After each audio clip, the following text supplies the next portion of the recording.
Bonjour messieurs, merci d'être avec nous présents aujourd'hui pour une conférence dont le sujet est un sujet très important puisqu'on va parler de la sortie de crise. La sortie de crise est engagée dans la construction, vaste sujet. Hein. On va rester un moment ensemble pour échanger. Monsieur Moiseau, ici présent de l'Air Hermès, a commis cette étude qui est très intéressante, qui apporte un certain nombre de marqueurs. Dont on essaiera d'enrichir notre cerveau et notre analyse. J'ai avec nous aussi présent Monsieur Sublet. Bonjour. Bonjour. Monsieur Bertrand Césaria de CEMEX également. Bonjour. Bonjour. Qui vont apporter évidemment une vision moins théorique, beaucoup plus terrain, beaucoup plus corporate, à la fois au niveau national et parfois au niveau local. Je voudrais dire bonjour également aux gens qui nous écoutent, qui sont derrière leur écran. Bonjour mesdames, bonjour messieurs. Et je voudrais bonjour à tous. Je voudrais surtout inviter tous les participants qui ne sont pas visibles et que je ne vois pas à poser des questions durant la conférence.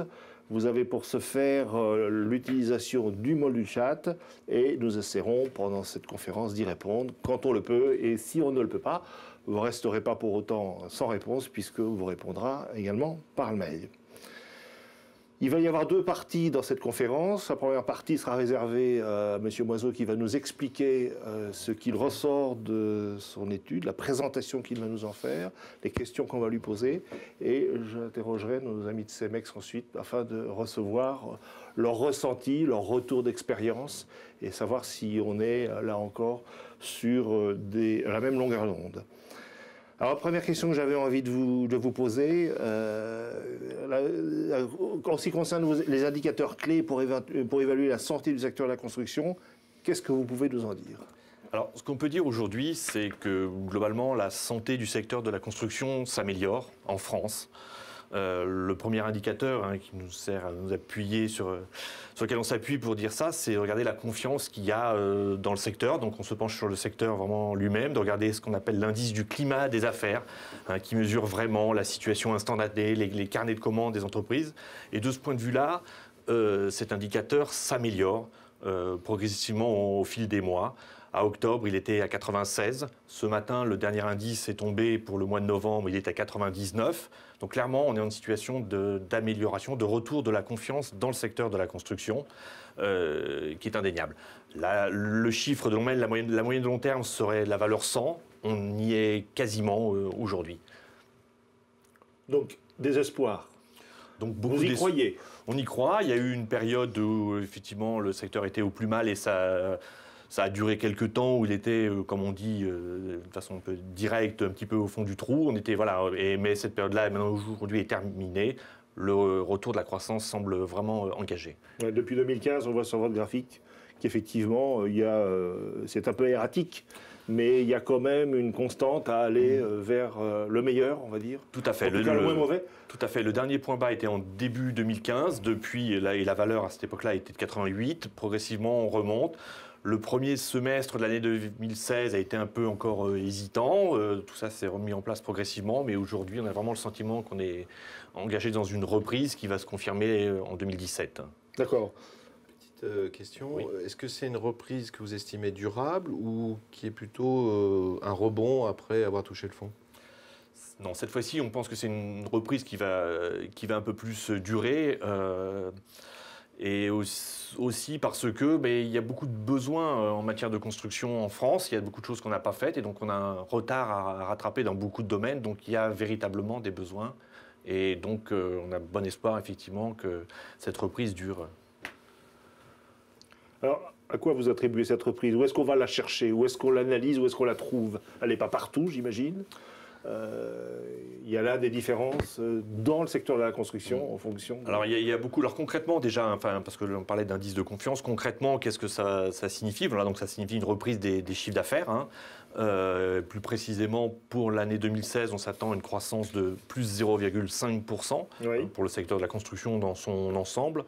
Et en 2017, une croissance qui dépasserait 1%, à 1,1% selon nos prévisions pour l'instant. Voilà, donc, à plus 0,5%, je regarde sur votre graphe, oui. On remonte à 2011 avant d'avoir eu une performance comme celle-là. Tout à fait. Tout à fait. 2011 étant une année de rebond technique après, effectivement, la grande dépression, qu'on peut dire, du secteur de la construction. Alors, tous les secteurs, comme vous le disiez, quand vous me posiez la question, effectivement, ne se comportent pas de la même façon. Tous les segments, et clairement, le segment de la construction résidentielle, qui est la partie la plus importante, hein, qui représente presque 50% du secteur, est la partie qui va tirer cette croissance vers le haut. Alors, pourquoi ça tire? Il n'y a pas de magie, je veux dire, dans ces affaires-là. Qu'est-ce qui s'est passé qui fasse que le résidentiel, on parle, quand on s'adresse à des professionnels CMI, constructeurs de maisons individuelles, qu'est-ce qui fait que brusquement, hop, ça déclenche? Moi, je préciserai aussi le résidentiel collectif qui repart. C'est vraiment le résidentiel au sens large. Je ne sais pas si vous confirmez. Oui, tout à fait. Mais la cause est peut-être la même, d'ailleurs. C'est quoi, les autorisations La cause, c'est effectivement qu'il y a une demande, elle est un peu plus solvable. Le taux de chômage, même s'il est élevé depuis quelques temps, est stable. Les taux d'intérêt sont très très bas. C'est le moment d'investir dans l'immobilier.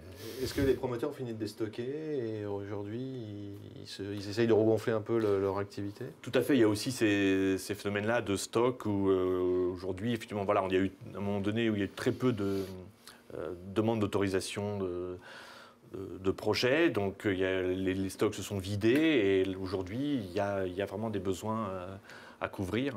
Oui, puis j'entendais, parce qu'on a tous rencontré professionnellement et autrement des professionnels de ce secteur d'activité qui faisaient tous état de ce qu'ils appelaient un trou d'air dans les permis de construire. Tout à fait, il y a eu un trou d'air qui d'ailleurs qui est un des éléments qui a retardé un peu la reprise, effectivement, parce qu'à défaut d'avoir déposé des permis en son temps, les mises en chantier, effectivement, ne pouvaient pas démarrer. Et donc il a fallu attendre que les autorisations soient déposées pour que la mécanique se réenclenche. Alors aujourd'hui, on y a aussi un autre élément, les taux d'intérêt sont très très bas. Sur lesquels on commence à s'interroger sur est-ce qu'ils vont rester à de tels niveaux dans l'avenir. Donc c'est vraiment, voilà, il y a un effet d'opportunité. Est-ce que ces taux bas ont resolvabilisé les primo-accédants? Est-ce qu'ils ont permis ça a donné un élan justement à la construction? Tout à fait, c'est exactement ça. Voilà. C'est vraiment des taux d'intérêt et dont on dit, à nouveau, qu'ils pourraient remonter. Donc là, il y a vraiment une opportunité aujourd'hui et je pense que c'est ce qui décide un certain nombre de ménages à se relancer dans l'investissement. Il y a eu un certain nombre d'incitations qui ont été faites, on y reviendra un petit peu plus tard dans cette conférence, mais les taux bas, c'est effectivement quelque chose qui a participé, pas uniquement, mais qui a participé à la reprise d'un certain nombre de choses. J'ai là une question d'un auditeur ou d'un spectateur, je ne sais pas comment il faut dire. Quelle est la composante que je vous pose, quelle est la composante du climat qui porte la remontée de l'indice? Carnet de commandes, trésorerie, investissement, c'est des questions. C'est principalement les carnets de commandes. Hein. Oui. Qui se sont remplis, c'est ça qui se densifie. Oui, qui se densifie, c'est ça qui tire la confiance aujourd'hui. Oui, parce que la trésorerie, on abordera cette question un petit peu plus loin. On l'abordera un petit peu plus loin. La remontée de l'indice, je pense que la remontée de l'indice, elle est plutôt la conséquence du reste. Donc, vous l'analysez comme étant... Voilà, vraiment le volet carnet de commandes, hein, oui, effectivement, parce qu'il y a, c'est ce qui est sous-entendu dans la question, il y a aussi évidemment des points de fragilité dans le secteur. Hein. Alors, qu'est-ce qu'il en est du secteur des travaux publics? Alors, pour les travaux publics, c'est beaucoup plus difficile. Hein, le redémarrage n'est pas le même. Hein, le secteur peine à redémarrer. Il est encore sur des tendances plutôt négatives. Mais on voit que il y a un redémarrage. Les carnets, là aussi, commencent à se remplir. Pendant très longtemps, on n'a pas ou sous-investi dans ce domaine-là, dans le domaine des infrastructures. Il arrive un moment où il faut investir, on est un peu obligé, donc il y a un petit peu un côté contrainte. Il faut investir parce qu'on a arrêté d'investir depuis très longtemps ou... Il faut investir parce que... Non, c'est aussi parce que il y a de la maintenance déjà, hein, les routes elles s'usent, hein, donc il y a des moments il faut ça devient incontournable. Est-ce à dire que la commande publique va se redéployer ou les collectivités? Parce qu'on avait quand même un discours différent avec la baisse des dotations de l'État, des reversements de l'État auprès des collectivités. Est-ce que malgré ça, on va vraiment avoir une commande publique qui va s'étoffer dans les travaux publics? Je pense que c'est effectivement aujourd'hui, ça va être incontournable. Effectivement. Alors je ne sais pas. Alors après, qui paiera, comment ça va se répartir, c'est effectivement un débat assez délicat. Mais il y a beaucoup de projets. Enfin, il y a le Grand Paris, il y a un autre projet qui est le déploiement de la fibre optique. Qui génère des investissements en travaux publics très importants. Déployer de la fibre optique, c'est 80% des travaux de TP, parce que ce sont des tranchées, des choses comme ça. Et là, il y a une volonté de l'État de développer ces technologies. Donc ça va profiter, par exemple, ça au secteur du TP. Oui. Oui. Même si le secteur du TP, on le voit sur vos graphes, n'est pas aujourd'hui encore en mesure de dépasser le point zéro. Tout à fait. Alors qu'on trouve déjà une évolution sur le reste de l'activité, notamment les CMI, dont on a vu qu'ils atteignaient 0,5%. Tout à fait, c'est exactement ça. Voilà. C'est la partie des activités de la construction qui est encore, je dirais, un peu à la peine, oui. D'accord. Vous me disiez également que vous aviez dans cette affaire tout à fait 2 points de vigilance. Il y a effectivement des points de vigilance, de fragilité même, et vraiment la grande difficulté du secteur, c'est l'évolution des prix et la pression qui s'exerce sur les prix, qui font que les intervenants sont obligés de concéder des baisses de prix. Les prix d'aujourd'hui, enfin, avril 2016, si on compare à ce qu'ils étaient à janvier 2014, c'est moins 0,8, donc vraiment il y a un blocage sur les prix. Il y a une très très forte concurrence entre des acteurs de tailles différentes. Et puis il y a eu, tout pendant un certain temps, une baisse des prix des matières premières, que ce soit du PVC, du fer à béton par exemple, qui a fait que les donneurs d'ordre ont voulu récupérer une partie de ces baisses de matières premières, obligeant les entreprises de construction à baisser leurs prix. Et puis il y a l'effet effectivement d'une demande insuffisante, et là c'était une bagarre entre les intervenants, il a fallu les obliger à baisser leurs prix et donc leur marge. Tout ça est plein de paradoxes, semble-t-il, parce que maintenant d'ailleurs les matières premières ont cessé de baisser. Tout à fait, très récemment, voilà, tout ça. Elles sont même parties à l'inverse. Oui. Effectivement, tout ça étant entré, enfin voilà, c'est une chose en mouvement, ça peut être volatile, ça peut effectivement, ça peut se Pourquoi retourner. Pardon. On note quand même une évolution tendancielle de la hausse des prix des matières à la construction, tout ce qui est matières premières, produits finis sur la construction, on a quand même un ressenti d'évolution et d'augmentation des prix. C'est vrai, sur les produits finis, effectivement, là, il y a une augmentation. Par contre, sur les évolutions des salaires, les augmentations sont très très faibles. Il y a quand même une part importante du compte de résultat des entreprises de construction. Oui, parce que ça, c'est paradoxal. Oui. En même temps, on a des points de vigilance. On voit que les prix sont... On en reparlera là aussi de façon un petit peu plus présente lorsqu'on abordera le côté corporate de votre ressenti. Mais on a quand même le sentiment qu'il y a un problème sur les prix. Il y a un problème sur les prix, on est vraiment tout à fait d'accord. Il y a un problème sur la rentabilité des oui. entreprises. Tout ça, ça paraît quand même être un sacré frein à une reprise pérenne. Enfin, on verra après. Ça, c'est les conditions de la reprise. Oui. La reprise et l'activité, voilà, elle est là, ce qui est déjà effectivement le début un petit peu de l'histoire. Et après, il y a les conditions pour faire face à cette reprise. Il y a effectivement les prix qui restent un problème très très fort. Et l'arrivée de marchés nouveaux, effectivement, je pense que tout le monde va se battre pour attraper ces marchés nouveaux qui vont arriver. Il y a ce problème de rentabilité, effectivement, de fait sur les entreprises qui reste très, très présent. Oui, tout à fait. Oui, oui, la rentabilité du secteur, elle est autour de 4%. Elle évolue très très peu. En 2007, elle était de 2 points supérieure. Effectivement, oui, c'est pas difficile de gérer une entreprise de construction. À quel niveau vous estimez que la rentabilité d'exploitation est suffisante pour que le marché s'équilibre ? Il n'y a pas de niveau théorique qu'on pourrait définir. Après, ça dépend de chaque entreprise, de chacun de ses marchés, ses clients, ses spécificités, son historique. Il n'y a pas de... Non, là, il n'y a pas de chiffre idéal à atteindre. En tout cas, quand je regarde le graphe, on n'a jamais été aussi mauvais depuis 2006. Voilà, par contre, c'est ça, voilà, qui nous inquiète. Ça, c'est le périmètre, c'est le théâtre des opérations pour la reprise de l'immobilier et de la construction. Donc, même quelque chose de difficile qui va probablement, si c'est pérenne, qui va probablement démarrer, mais un peu en douceur. Tout à fait, puisque ça contraint les entreprises à gérer systématiquement au plus près, être très, très vigilantes. Alors un point qui est évidemment une composante importante de tout ça, ce sont les délais de paiement.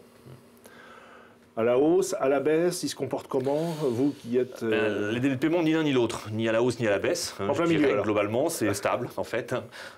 Puisqu'on regarde au cours des 5 dernières années dans le secteur de la construction, et quand on prend certaines sociétés cotées, en 5 ans, les délais de paiement dans la construction ont baissé d'1 jour, donc ce qui est vraiment très très peu significatif. Par titre de comparaison, si on prend l'ensemble de l'économie française, c'était moins 3 jours pour l'économie française, donc la construction, finalement... on peut dire que c'est pas si mal, enfin, c'est 1 jour, ça reste raisonnable, mais en même temps, ça ne s'améliore pas. Il y a eu il y a eu l'effet LME, je pense. Il y a eu l'effet LME à une époque, aujourd'hui c'est fini, et voilà, et on stagne avec les délais actuels. Est-ce que vous diriez que la LME est à bout de souffle, il faut lui donner un nouvel élan? Idéalement, effectivement, il faudrait lui donner un nouvel élan, oui. Il va falloir en parler aux élus. Ils vont nous produire une nouvelle loi qui va nous aider à relancer la construction, j'en suis persuadé. Et le corollaire des délais, c'est les défaillances. Alors, vous, assureur crédit, en qualité d'assureur crédit, votre vision, c'est quoi? Est-ce que vous avez, vous, une base, une data qui est excellente là-dessus? Oui, alors tout à fait. Effectivement, on comptabilise les défaillances tous les jours, bien évidemment. Et dans ce domaine-là, effectivement, les nouvelles sont bonnes pour l'année 2016, puisqu'on constate avec les chiffres qu'on a aujourd'hui, qui sont les chiffres jusqu'à fin octobre, qu'on est vraiment dans un trend de baisse. Le mois d'octobre en particulier, alors on verra si c'était vraiment une exception, mais quand même, on le voit dans l'ensemble de l'année, confirme effectivement qu'on a une situation de baisse qui fait qu'à la fin de l'année 2016, on pense qu'on pourrait arriver à une baisse des défaillances dans la construction en France de moins 8%. Je vais être très méchant, parce que allez-y. Il y a moins de défaillances parce qu'elles sont déjà tombées, peut-être, non? Oui, non, mais il y a ça aussi, il y a des phénomènes un peu techniques, non, mais il y a celui-là, c'est vrai, et puis il y a le fait aussi qu'en période de crise, on crée moins d'entreprises. Beaucoup des entreprises créées n'ont des durées de vie que très très courtes, de 2-3 ans, donc forcément, s'il y a eu peu de création, il y a peu de défaillances ensuite. Il y a aussi ces phénomènes-là qui interviennent. Est-ce que c'est linéaire ou il n'y a quand même pas des disparités selon les secteurs de la construction? Alors, il y a des choses effectivement différentes selon le second œuvre, les bâtiments ou les maisons individuelles où les défaillances baissent fortement, donc de moins 14% même. Donc c'est le secteur où il faut investir, c'est la maison individuelle. C'est un secteur où les défaillances baissent beaucoup. Vous parlez en tant que corporate ou en tant que... Les deux. Dans le second œuvre, où là on a une population très différente évidemment d'entreprises, des petites entreprises, le rythme de baisse n'est que de 7%. Et le TP? Et le TP, je pense que je n'ai pas le chiffre à vous donner. Dans la promotion immobilière, c'est moins 11. Dans tout ce qui est autres bâtiments, c'est même plutôt en hausse. Donc là, c'est le bâtiment industriel, les bâtiments agricoles également. Oui, on voit le TP reste faible quand même.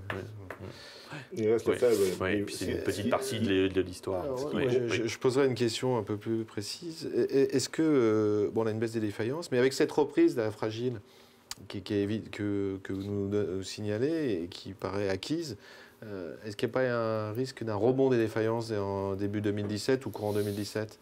Alors, tout à fait. Alors après, en reprenant la même histoire que je vous racontais tout à l'heure, mais à l'envers, c'est qu'effectivement, on relance, donc effectivement des entreprises qui vont se créer parce que, pensant effectivement que le marché va grossir. Et donc, parmi cette population-là d'entreprises jeunes, on sait que dans 2-3 ans, on va en retrouver en termes de défaillance. Alors, ce ne sera pas 2017, mais ça peut arriver quand même assez rapidement, tout à fait. Ce qui est un peu fatal, c'est que la crise dure depuis très longtemps maintenant. Et que cette durée... on voit dans les trésoreries de gens qui ont résisté, et qui aujourd'hui sont un tout petit peu exsangues. D'où la question qui est tout à fait pertinente. Est-ce qu'en 2017, on ne va pas voir finalement une population à nouveau en hausse due au fait qu'ils sont au bout de la route, quoi. Oui, effectivement. Ça, c'est un petit peu le comble de l'histoire. C'est toute une série d'entreprises qui ont traversé la crise, qui ont résisté, qui ont pris des mesures pour traverser cette situation difficile, qui ont de fait prélevé sur leur trésorerie, sur leurs fonds propres, se retrouvent aujourd'hui avec des structures financières fragiles et avec une reprise de la demande, de leur chiffre d'affaires, risquent de se retrouver avec des besoins de trésorerie donc elles ne pourront pas assumer, avec un risque de défaillance malgré ce contexte favorable. Oui. J'ai là des questions qui arrivent, on n'a pas, mais il y en a une que j'ai envie de vous poser parce qu'effectivement elle me semble extrêmement pertinente. Est-ce que les mesures du type CICE ont bénéficié particulièrement à ce secteur Et la question qui paraît effectivement intéresser notre auditeur, on se le demande au vu de la courbe de rentabilité, dit-il. Je dirais que dans le secteur de la construction, toutes les mesures sont bonnes à prendre et les grandes mesures, le grand plan de relance de la construction, on fait un peu long feu aujourd'hui. Voilà, toute mesure bien ciblée est bonne à prendre en fait. Mais est-ce qu'il y a vraiment, on ne va pas faire la glosse sur le CICE, parce que je crois qu'on est encore là demain matin, mais vous pensez que le CICE a apporté sa pierre à tout ça?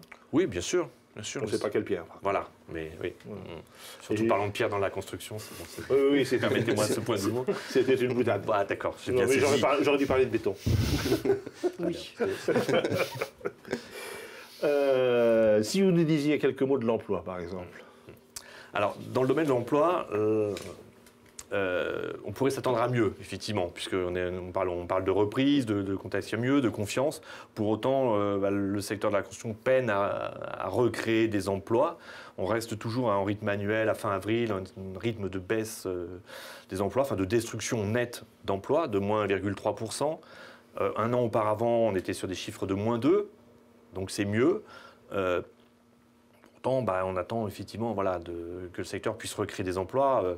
Au cours des 10 dernières années, le secteur a perdu 193 000 emplois. Donc, on est loin. Mais il y a l'intérim qui...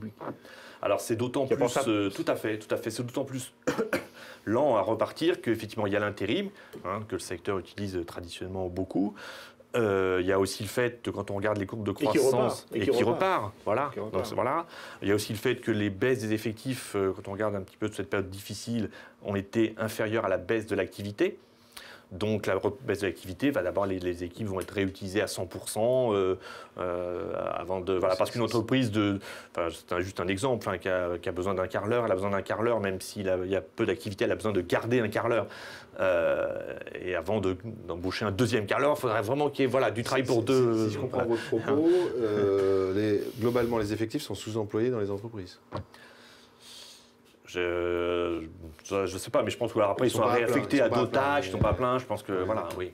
Ou ils sont réaffectés à d'autres tâches, On occupe le personnel en attendant la reprise. Oui, il y a une partie de ça, oui. Comme cela, c'est la conclusion des évolutions d'activité, d'effectifs. C'est effectivement quelque chose qui participe à la santé financière, on va dire, de façon très ironique. Non, mais c'est ce qui fait que la reprise est pour les effectifs plus lente que ce qu'on pourrait espérer. Oui. On a vu les travaux publics, on a vu le résidentiel, les constructeurs de maisons individuelles. Là, j'ai là une question, les bureaux et le tertiaire. Est-ce que vous avez isolé des tendances ou pas du tout ? Non, pas particulièrement, si ce n'est, c'est une des composantes qui reste difficile, effectivement. Les taux d'occupation des bureaux sont relativement faibles, donc bon. Donc là, c'est encore un peu à la peine. Oui. On va passer sur comment dire, la comparaison de ce qui se passe sur la construction par rapport à l'échelle mondiale. Comment se comporte ce secteur ? Alors, à l'échelle mondiale, à nouveau, la situation s'améliore globalement, même si c'est très difficile de réaliser ce genre d'indice, puisque le marché de la construction est typiquement un marché national, mais bon, pourtant, on peut essayer d'agréger. Et quand on fait cet exercice, on se rend compte effectivement que la construction progresse globalement, qu'en 2017, on prévoit que le secteur de la construction au niveau mondial croîtra de 3,4%. Ce qui veut dire qu'il sera un contributeur à la croissance économique générale, puisque ça sera un rythme un peu plus élevé que la croissance économique générale. Donc là, le secteur tire la croissance de ce point de vue-là au niveau mondial. Et c'est un peu vrai d'ailleurs depuis 2012 en fait. Est-ce que vous avez quelques éléments au niveau européen ? Oui, alors au niveau européen, il y a des situations très très différentes.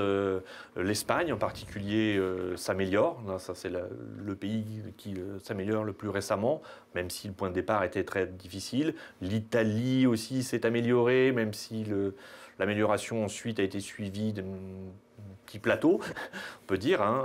Donc on est vigilant, mais bon, il y avait des choses qui allaient dans le bon sens.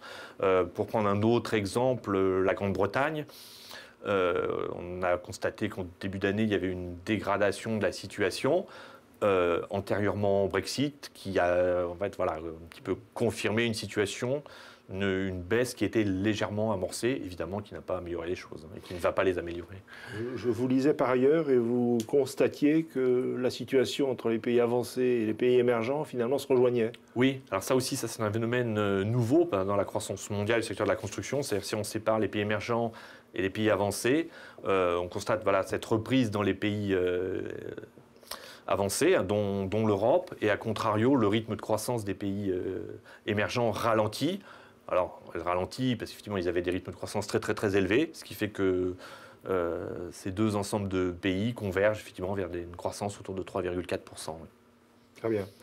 Et qu'est-ce qu'il en est finalement de l'assistance, des incitations qui sont faites? Est-ce qu'il y a là-dedans des opérations ou des choses qui portent, voire supportent ce frémissement oui. ou cette...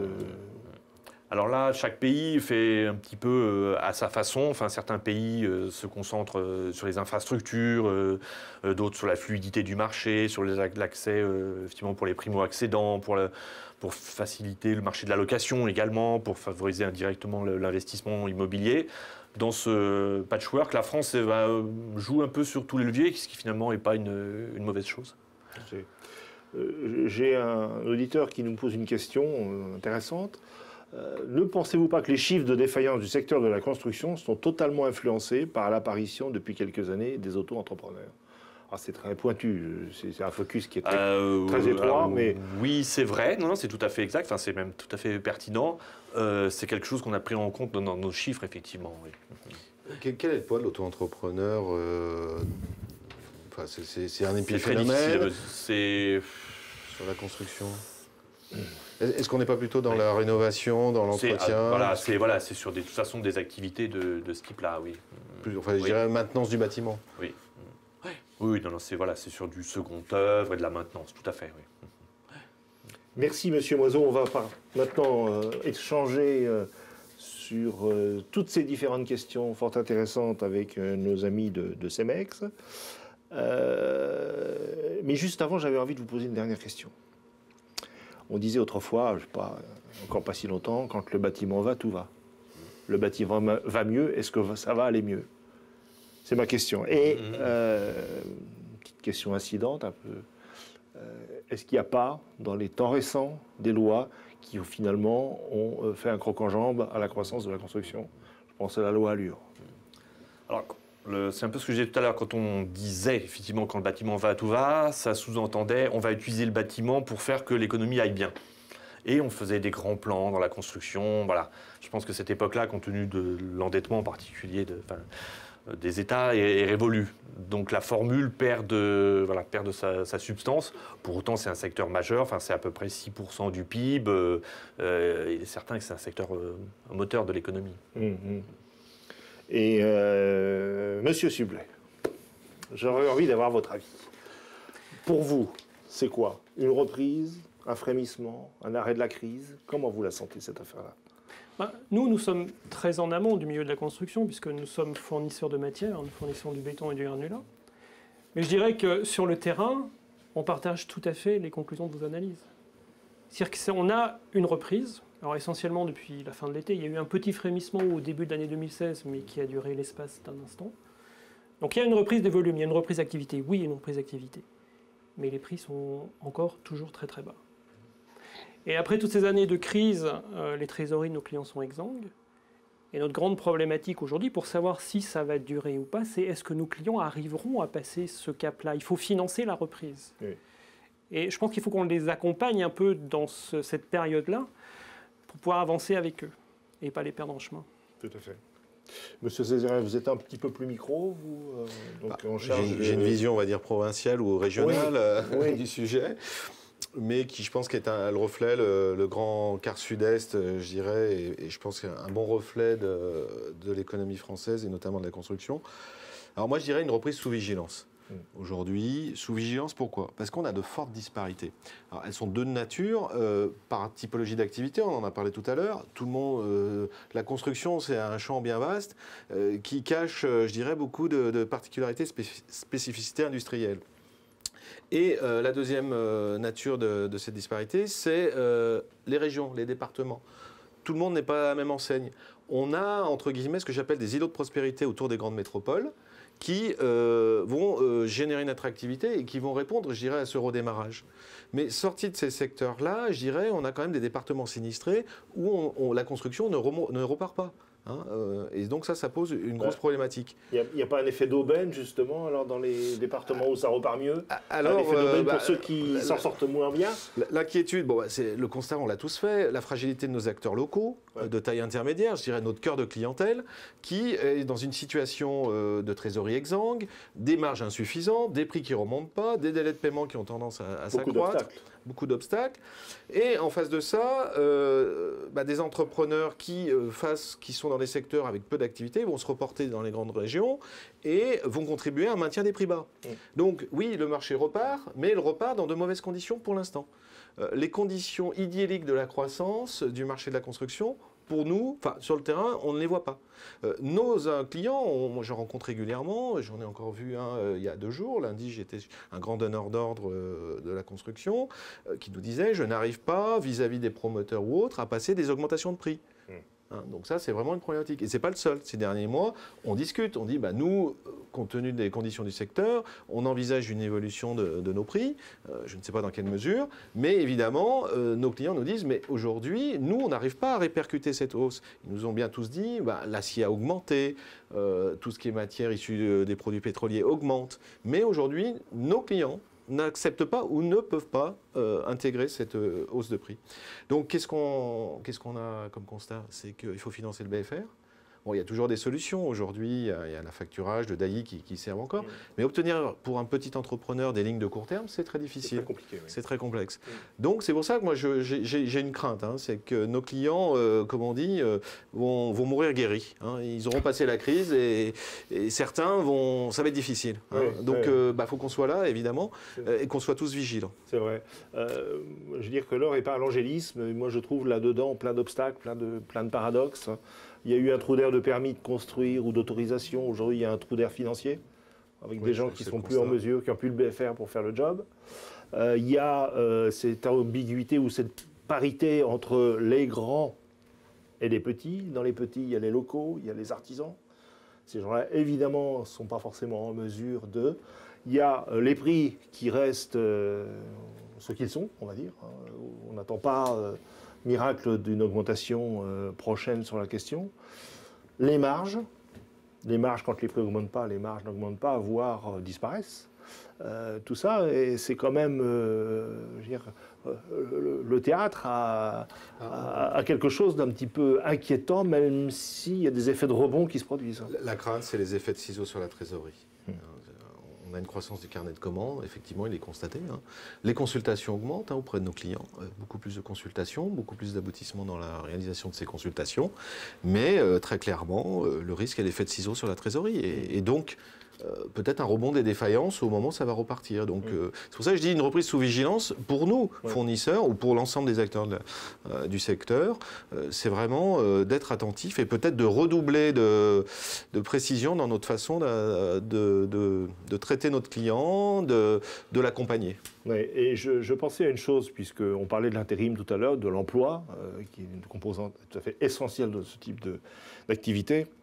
Et on notait que ce n'était pas encore l'embellie, mais que l'intérim reprenait. Est-ce que ce n'est pas justement, parce que l'intérim, c'est la solution en attendant de pouvoir réellement embaucher. Est-ce que le fait que ça reprenne, c'est un peu l'indice qu'il y a un petit début de fin de crise, mais que pour l'instant, il n'y a pas le capital confiance pour dire j'abandonne l'intérim et je passe directement en propre sur des ressources qui seront les miennes? En même temps, je dirais que je me permets de répondre un peu à votre place de ce point de vue-là. Mon sentiment, c'est que l'intérim, c'est une donnée structurelle du secteur de la construction. Fonctionner avec de l'intérim, c'est inhérent au secteur.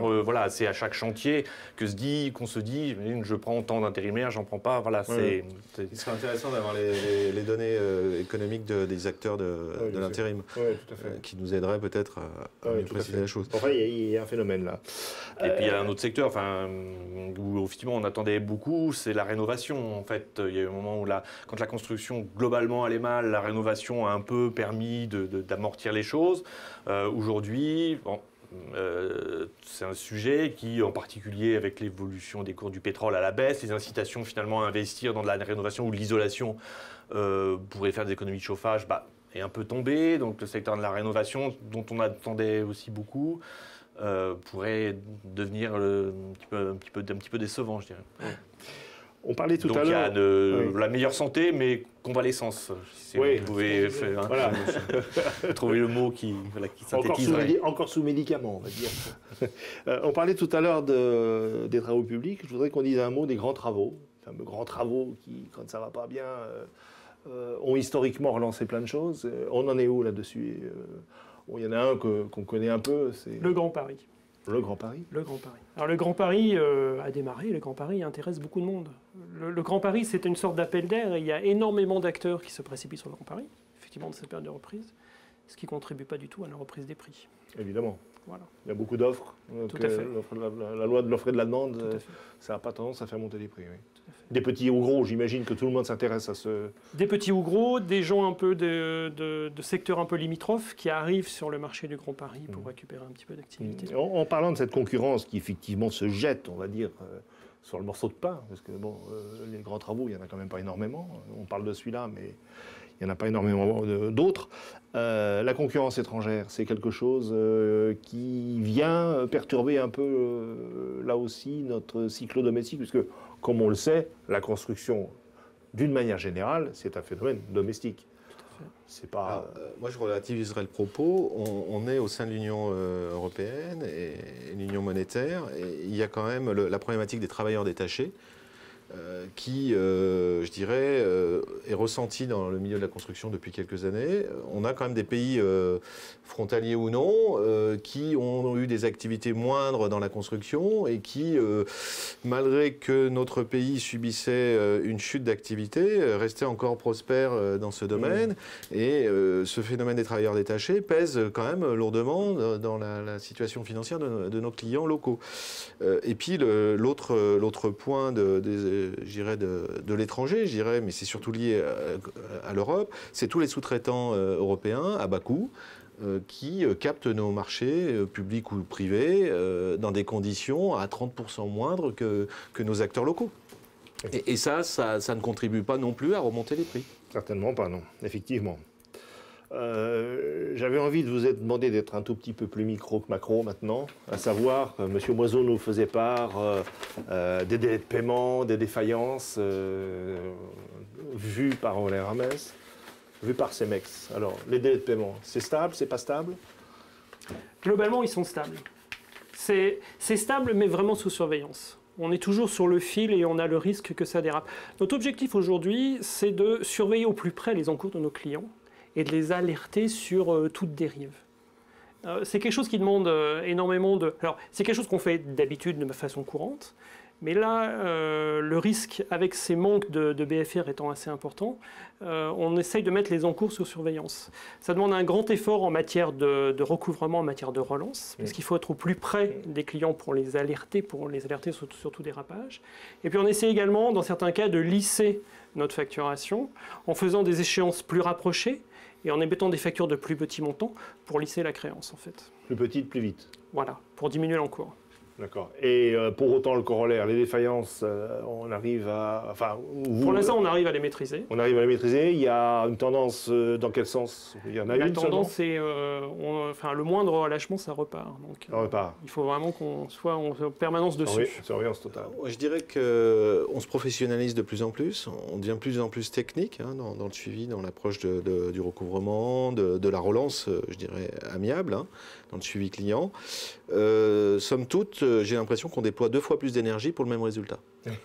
C'est-à-dire, on arrive à garder un délai de paiement moyen stable, à ne pas avoir trop de défaillances et d'impayés, mais qu'on y passe beaucoup plus de temps qu'avant. Donc on espère qu'il ne faudra pas y passer 3 fois plus de temps qu'avant. On espère tous, croyez-moi. C'est la surveillance des encours. Oui, mais justement, arrivé à ce stade, à cette étape de notre conversation, j'avais envie d'introduire un tout petit peu les métiers du crédit, les métiers de l'assurance crédit, les métiers du courtage. dans cette sphère de la construction. J'ai récemment été invité à une conférence de M. Le Foll, qui a fait, alors certes, il n'est pas du tout dans votre secteur d'activité, j'en conviens, mais qui a élevé l'assurance crédit au plus haut niveau en disant c'est indispensable dans la mesure où on veut avoir une croissance pérenne, une croissance seulement, et particulièrement si on est à l'export, alors c'est un peu moins le cas de la construction, on ne peut pas se passer de l'assurance crédit. Récemment, c'est la semaine dernière je crois, le médiateur national du crédit a commis lui aussi, qui est disponible d'ailleurs, que tout le monde peut consulter sur le site du médiateur. Bon. Est-ce qu'il n'y a pas un phénomène, une prise de conscience, un accompagnement alors, assurance crédit avec son corollaire, courtier spécialisé, je ne sais pas quel est votre ressenti. Je suis désolé de vous téléphoner la question, mais c'est très important parce que... Voilà, L'assureur crédit est un partenaire. L'assurance crédit, ce n'est pas uniquement l'indemnisation, c'est aussi le recouvrement, le contentieux. Et c'est aussi un guide, c'est de l'information, c'est un partenaire, c'est de l'information sur les clients. Alors l'information sur les clients, on peut également l'avoir auprès de sociétés de renseignement. Donc on a fait appel effectivement dans le passé pas mal aux sociétés de renseignement. Aujourd'hui, on a essayé de se professionnaliser en interne pour faire nos propres analyses, nos propres scorings et arriver à capter le risque client par nos propres moyens. On fait toujours appel aux renseignements, que ce soit l'assureur crédit ou société externe. Donc vous avez l'assureur crédit et le renseignement en plus. Dans certains cas, oui. Oui. Moi, je dirais, on va même plus loin, c'est qu'aujourd'hui, on est au plus près des clients, c'est-à-dire on rencontre nos clients. C'est-à-dire on produit notre propre renseignement en allant discuter, échanger avec nos clients. Mais ça ne peut se faire que parce que moi je dissocierais pas courtier et assureur. Pour moi, les deux vont ensemble. L'un nous aide à structurer notre offre d'assurance, crédit, et l'autre nous apporte un service. Et à partir de là, on va construire un besoin par rapport à notre organisation. Ce que disait Pascal à l'instant.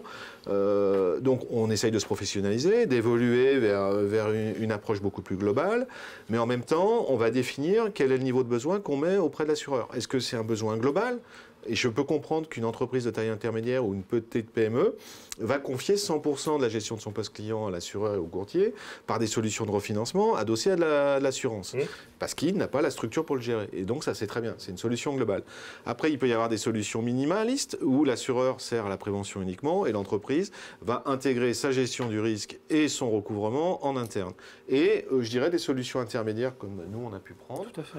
Où je dirais c'est à la fois un partenaire qui nous accompagne, qui va nous aider à approcher tout le côté préventif, les alertes, la situation de nos clients, nous aider un peu à cibler les clients pour lesquels on doit être vigilant. Peut-être qu'on va aller visiter, rencontrer pour comprendre pourquoi ils sont en situation de fragilité. Et en même temps, quand le sinistre arrive, nous aider en partie ou totalement à recouvrer notre créance ou à nous indemniser. Oui. Nous sommes aussi très intéressés pour avoir auprès de l'assureur de l'information, alors non pas ponctuelle sur un acheteur, mais sur des tendances. Oui. Aujourd'hui, les systèmes d'information ont atteint un niveau suffisant pour permettre justement cette analyse-là. Comment je me positionne, moi, Cemex, par rapport à mes concurrents ou par rapport au marché de manière générale? Est-ce que mes acheteurs me payent plus rapidement ou moins rapidement qu'ils ne payent mes concurrents le reste du marché? Oui. Quelle est la répartition de mon portefeuille client par secteur d'activité sur le marché de la construction par rapport à d'autres acteurs de la construction? Cette information non nommée, mais qui permet de nous positionner, nous, et de nous faire avancer parce qu'on nous place sur une carte et on sait comment après avancer tout seul.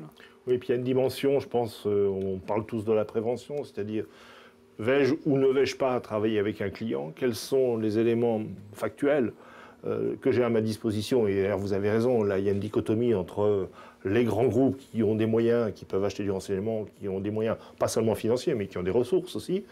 Et donc ça, c'est l'analyse à l'entrée. Je regarde bilanciellement, qu'est-ce que ça vaut, qu'est-ce que ça dit. Je pense que l'assurance crédit a une grosse vertu, c'est qu'elle ne se contente pas de s'arrêter là. Alors, les grandes entreprises non plus, probablement. Mais il y a une dimension dans la prévention chez l'assureur qui est la surveillance, qu'on appelle aussi le monitoring. C'est-à-dire qu'il y a... Alors, c'est vrai qu'on peut voir les choses, le verre à moitié vide, en disant « Ah oui, mais c'est à cause de ça que j'ai eu une réduction de mes encours ». Mais la prévention dans notre domaine, dans vos domaines et dans une économie moderne, c'est la clé du succès. Ça ne sert à rien de faire du chiffre d'affaires, il faut en faire du bon. Or, un assureur qui vous dit, attention, je perds confiance avec un tel, ça s'appelle le monitoring, ça s'appelle la surveillance. Et ça, je crois que c'est très important. Moi, j'ai une image, je ne sais pas si elle correspond bien, c'est un peu si vous êtes au-dessus du vide, sur un fil. Oui. Vous traversez un canyon, là, vous êtes sur un fil avec un balancier. Et puis, il y a deux solutions. Il y a du risque, évidemment, de tomber. Mais tout dépend. Si vous avez les yeux bandés et vous passez le fil, comme souvent, eh ben, on prend du risque sans le savoir. Donc, on n'en a pas connaissance, mais on est dans le risque. Puis quand il survient, ben, on tombe. Et puis il y a l'autre solution, de dire on va enlever le bandeau, donc on va ouvrir les yeux, donc l'assurance peut nous aider, voilà, et peut-être nous mettre un câble de sécurité pour nous aider à mieux traverser, puis en cas de chute, à ne pas tomber tout en bas. Ouais. Donc en fait, cet outil, peut-être que vous voulez rebondir sur ça. Oui, non, mais je suis tout à fait d'accord. Je dirais, il y a aussi une dimension, vous évoquez un petit peu, c'est le côté échange d'informations entre l'assureur et l'assuré qui est très très important. Voilà, et pouvoir recroiser ces informations, être sûr que du coup, effectivement, prendre les meilleures décisions ensemble. Ouais. C'est une vraie complémentarité. C'est un partenariat. C'est un partenariat. C'est aussi peut-être un outil qui permet d'établir des bonnes pratiques. Alors, quand on a un groupe multiforme, c'est peut-être aussi quelque chose qui... on connaît tous dans l'assurance crédit, de manière générale, la liberté qui est fournie à certains clients de faire sans l'assureur. Ça veut dire que derrière, il faut une procédure de credit management. Est-ce que ça aussi, ça participe à la maturité d'une analyse financière d'un poste client ? Vas-y. Je reviens sur mes propos précédents. C'est en fonction de la structuration du crédit dans l'entreprise qu'on va déterminer le rôle de l'assureur. Et ce qu'on entend le rôle qu'on entend lui faire jouer. Vous avez des solutions d'assurance qui sont multiples et variées. On en utilise différentes formes chez nous. De l'assurance au premier euro à l'assurance risque excess. Donc toutes les solutions existent et à chaque fois le coût est différent et diverge. Donc il y a des solutions pour tout le monde et à des coûts adaptés. Donc c'est à chacun, je dirais, de définir ses enjeux dans la gestion de son poste client et d'aller avec le courtier trouver les solutions qui vont être les plus adaptées et l'assureur qui répondra le mieux. Aujourd'hui, pourquoi on parle de l'air dans le monde du bâtiment et de la construction ? Parce que c'est l'assureur qui est le plus présent depuis des années dans ce secteur, et qui a un poids non négligeable et une connaissance du secteur qui aujourd'hui nous est profondément utile. Et je pense que dans les mois et les années à venir, face à cette remontée d'activité, on va avoir besoin d'eux pour mieux accompagner nos décisions. Aujourd'hui, on a un certain partenariat avec Euler.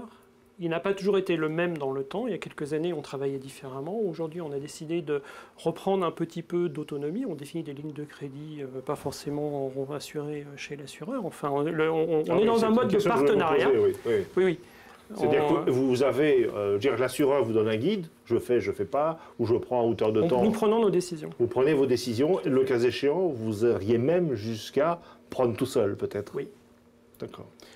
Je pense qu'on peut le dire. Globalement, aujourd'hui, dans nos engagements clients, notre poste client, on a à peu près, je pense, par rapport à nos contrats, 20% de notre encours client qui n'est pas couvert par notre assureur. Oui.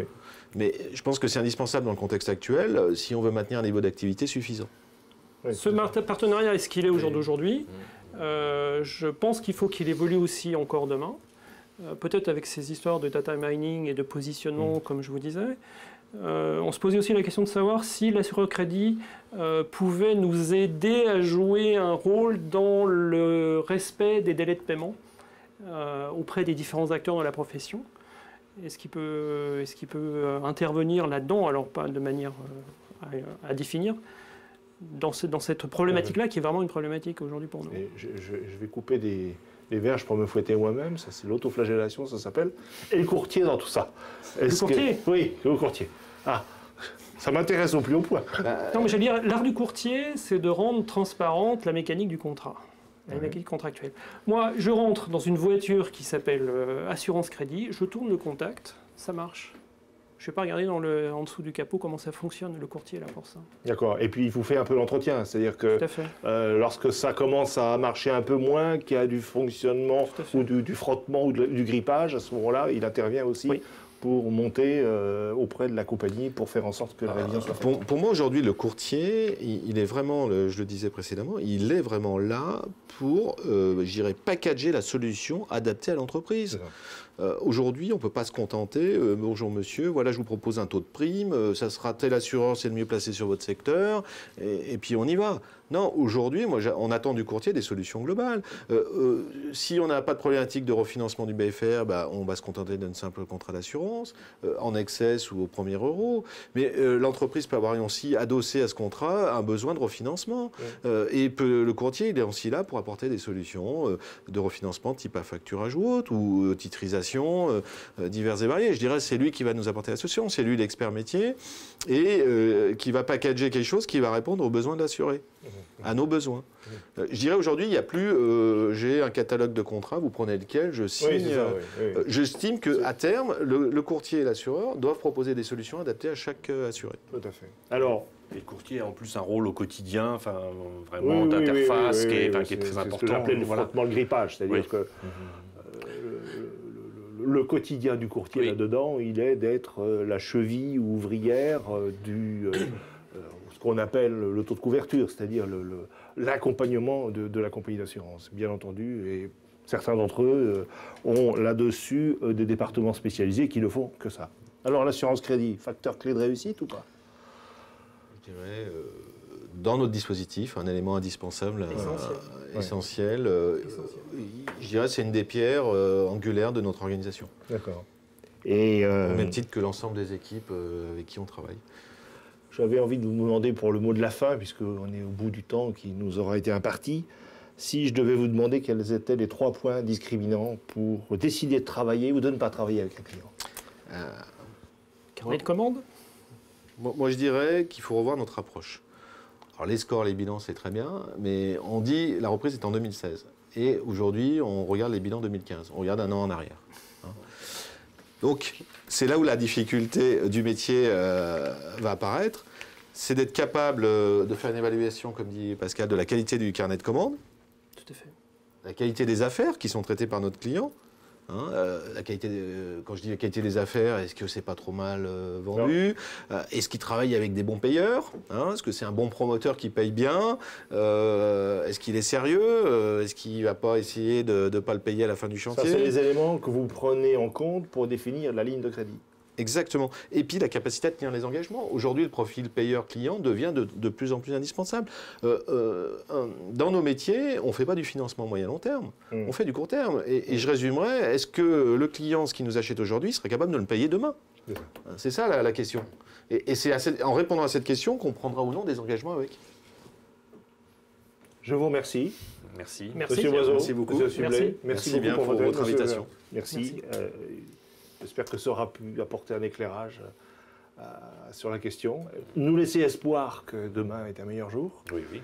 Et le faire croire à ceux qui nous ont écoutés, parce que c'est vrai que dans la dimension de reprise, le fait d'y croire est important.